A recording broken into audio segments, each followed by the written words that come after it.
Bonjour à tous et bienvenue sur la chaîne. J'espère que vous allez tous très bien. Donc dans cette vidéo, je vais vous présenter un tarot auto-édité qui a été créé par quelqu'un qui a vécu un petit peu son histoire qu'il a avec le tarot me fait beaucoup penser un peu à l'histoire que j'ai eue avec le tarot. Donc il y avait une carte postale que je n'ai pas, que j'ai déjà perdu. Donc il arrive dans un pochon comme ceci. Donc c'est des photos. Alors ça, je pense que ça doit être, voilà, c'est le certificat d'authenticité, j'imagine. Alors il s'appelle The Somia Tarot de Nicolas Bruno. Voilà, alors il y a des symboles francs-maçons au dos des arcanes, vous allez voir. Donc il arrive dans une très jolie boîte, je trouve, hein, toute sobre. Donc c'est un tarot qui sert, qui est bien pour travailler un peu notre inconscient, faire remonter ou redescendre certaines choses. La boîte est vraiment très jolie, très douce, très agréable au toucher. C'est vraiment une très jolie boîte. Je me cache un peu pour que le focus puisse se faire. Donc, Nicolas Bruno, quand il était tout petit, quand il allait dans son atelier, en fait, dans le garage de ses grands-parents, sur une étagère, il y avait un vieux tarot et il n'avait pas le droit d'y toucher. Car il est d'origine donc grecque et orthodoxe, et donc très superstitieux, et très superstitieuse surtout. Pour le coup, sa grand-mère lui interdisait de toucher ce tarot, un peu comme il s'est passé avec moi. Moi, quand j'ai ramené mon premier tarot à l'âge de 12 ans à la maison, ma grand-mère m'a dit « Ramène ça de suite au marchand, tu y reviendras quand tu seras un petit peu plus mûr dans ta tête. » Et donc, c'est un peu ce qu'il a connu. Après, il est devenu photographe. Et donc, avec son art de photographe, il a mélangé avec sa passion de tarot. Et donc, il a fait des magnifiques, des magnifiques, il faut ça plaît ou ça plaît pas après.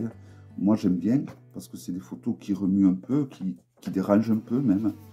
Donc, j'aime bien. Voici l'intérieur de la boîte, très simple. Hein. Bon, c'est vrai qu'un peu plus de couleur aurait été sympa, c'est du carton brut, quoi. Mais à la fois, ça va très bien avec le style de jeu que c'est. Donc, il y a la possibilité d'avoir un gamebook un peu plus conséquent. Moi, j'en ai pas eu l'utilité. Voilà, parce que je trouve que il y a juste ce petit gamebook. Mais, comment dire, ce que je suis en train de vous expliquer, c'est en traduisant ça sur Google Traduction que voilà, donc c'est pour ça, c'est juste suffisant ce petit guidebook, je trouve. Si vous voulez faire pause et éventuellement le traduire ou autre, n'hésitez pas. Et donc il a connu beaucoup de paralysie de sommeil, de terreur nocturne, et toutes ces expériences qu'il a connues, là vous avez les arcanes majeurs, l'ont inspiré à faire ce tarot que je vais vous présenter. Donc les personnes, parce que c'est des personnages réels qu'il y a sur les arcanes, mais qui ne montrent pas leur visage, hein. Voici pour les arcanes mineurs, font partie certaines de sa famille et d'autres sont de ses amis. Vous allez voir, c'est un tarot assez spécial, hein. Voilà, donc c'est un gamebook très sommaire, mais c'est suffisant. Si vous voulez un truc un plus conséquent, je vous conseille d'acheter un rider en français. Et voilà.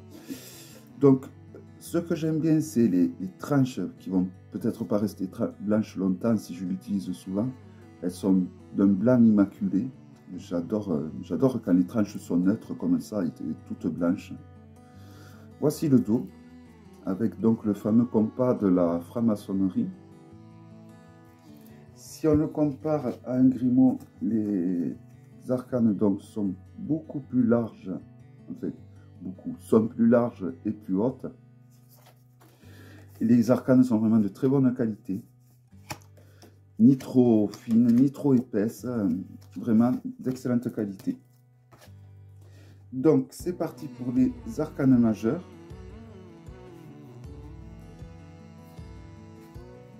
Donc toutes les photos, alors certaines s'est passé quelque chose, j'ai l'impression. Peut-être que l'image a sauté, mais voilà, je regarde. Vous voyez donc le symbole de la franc-maçonnerie. Donc, toutes les photos, au final, que je vais vous montrer, donc toutes les arcanes, ont été faites par lui. Donc, certaines, il y a eu des photomontages, mais d'autres, non, c'est vraiment... Donc là, nous avons le fou. Vous voyez bien, ouais.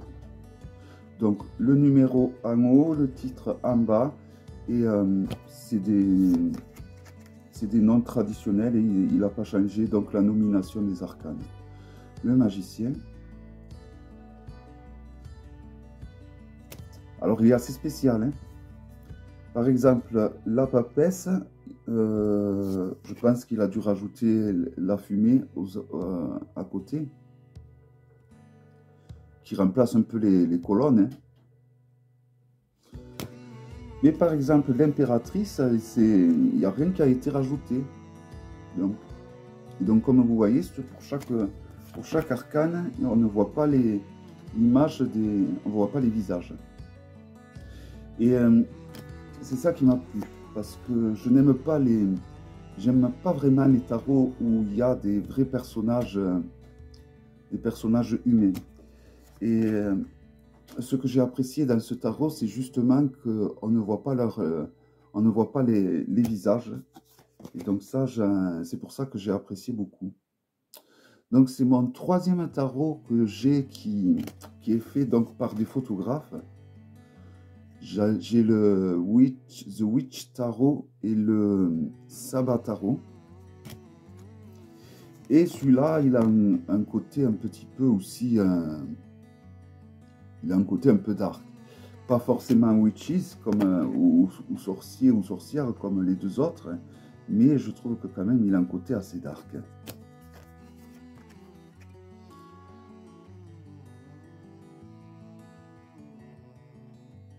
Donc c'est un tarot quand même qui va vous...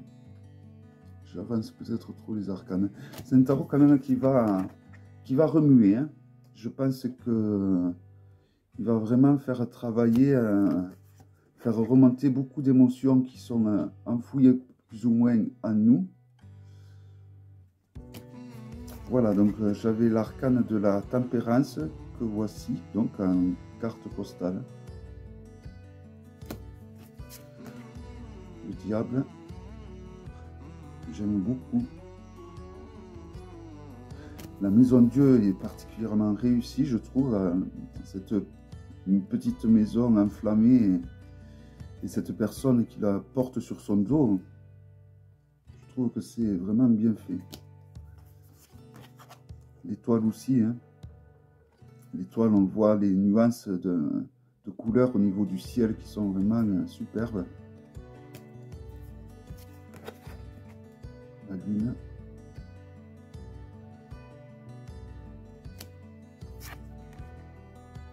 Le soleil.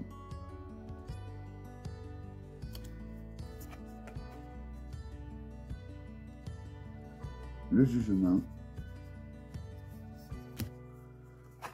Et le monde.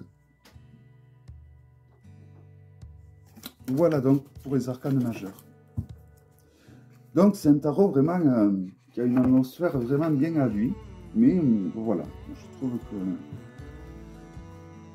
Quand je l'ai vu, je me suis dit, il me le faut celui-là. Il a quelque chose à lui vraiment en tant que collectionneur. Donc là, nous sommes dans la série des bâtons.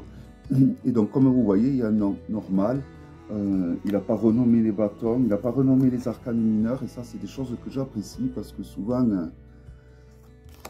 en ce moment, c'est beaucoup la mode de renommer les arcanes mineurs. Et c'est très enquiquinant, on va dire, de faire cette gymnastique-là, de voir à quoi correspondent les arcanes mineurs.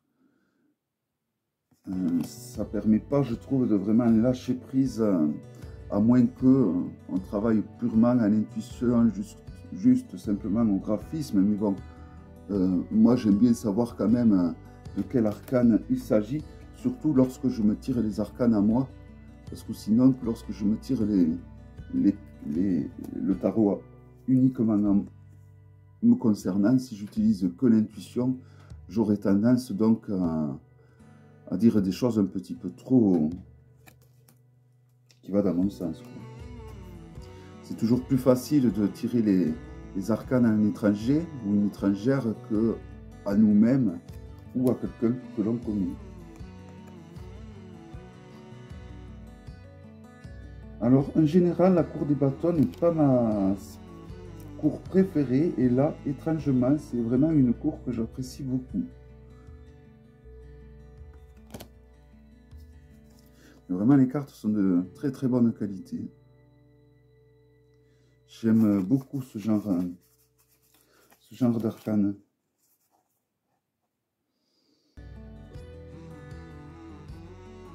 Le cavalier.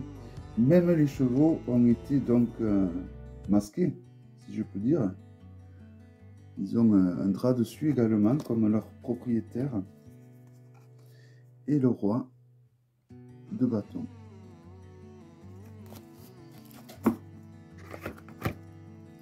Les coupes.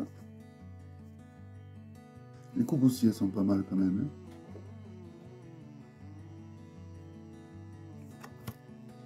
Je regarde que j'arrive bien à mettre la totalité de l'arcane dans le champ de l'appareil. Voilà, alors je ne sais pas ce que vous en pensez. Moi, je trouve que ce jeu, quand même, il a vraiment quelque chose. Hein. Il a quelque chose d'envoûtant, il a quelque chose au niveau émotionnel. Il fait quand même, on ressent quelque chose d'assez puissant avec ce jeu, je trouve. Et c'est là que, bon, on se rend compte que les photos, les peintures, c'est puissant, mais les photos aussi, quand elles sont bien faites et bien prises, les photographies peuvent être aussi très très puissantes au niveau du ressenti, au niveau des émotions que cela dégage.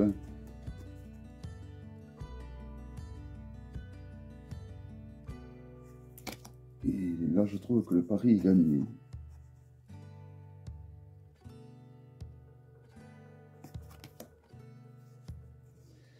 Moi, je suis très content d'avoir en plus la première édition parce que c'est fort possible qu'il y ait une seconde édition hein, de ce jeu.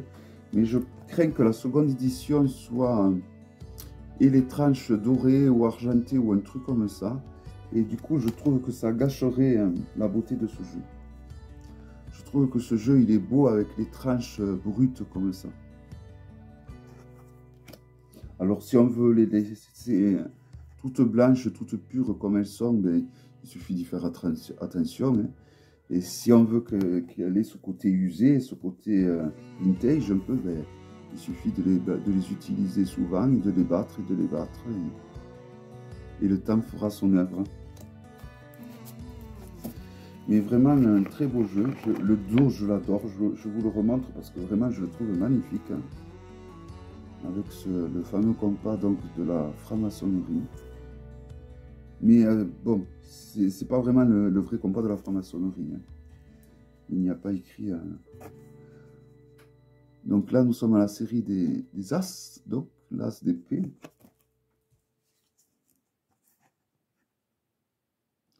Le 2.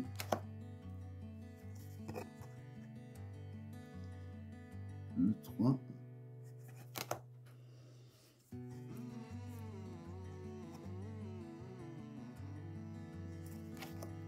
Le 4. Le 5. Le 6.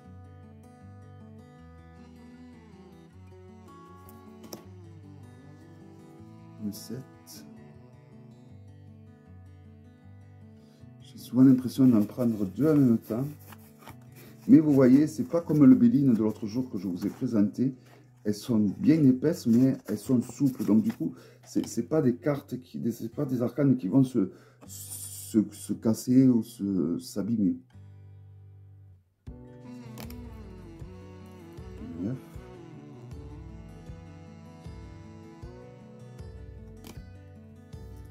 Le 10.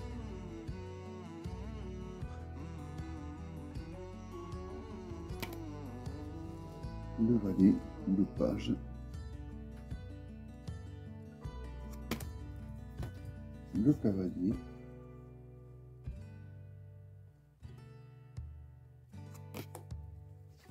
la reine,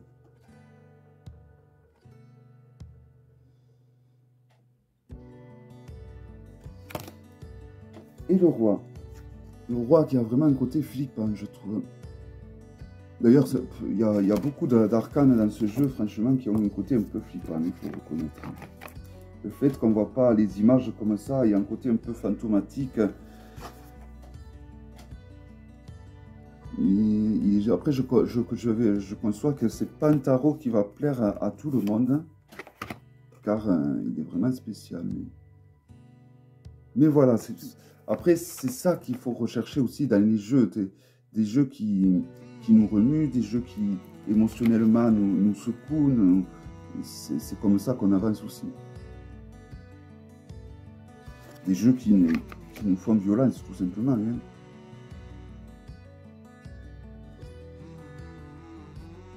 Bon, après, j'aime bien également les jeux très doux. D'ailleurs, je devrais en recevoir un sur les chats très prochainement. J'avais backé sur Kickstarter il y a plusieurs mois déjà. Je ne devrais pas tarder, vraiment. Mais celui-là, vraiment, je le trouve vraiment bien réussi.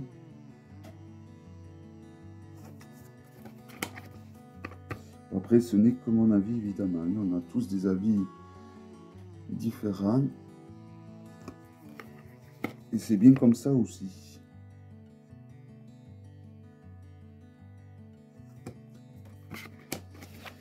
Le valet.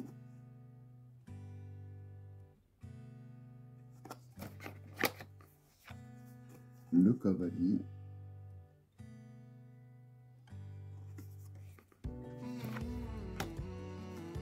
La reine.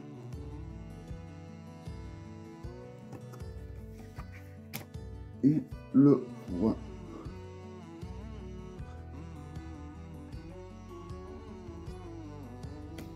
Voilà donc le tarot, le Somia Tarot, donc un tarot de Bruno Nicolas, un artiste donc photographe qui arrive dans une très jolie boîte.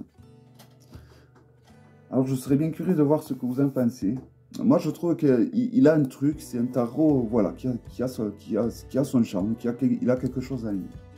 Voilà, j'espère que cette vidéo vous aura plu. Et je vous dis donc à très bientôt pour une prochaine vidéo. Bye bye.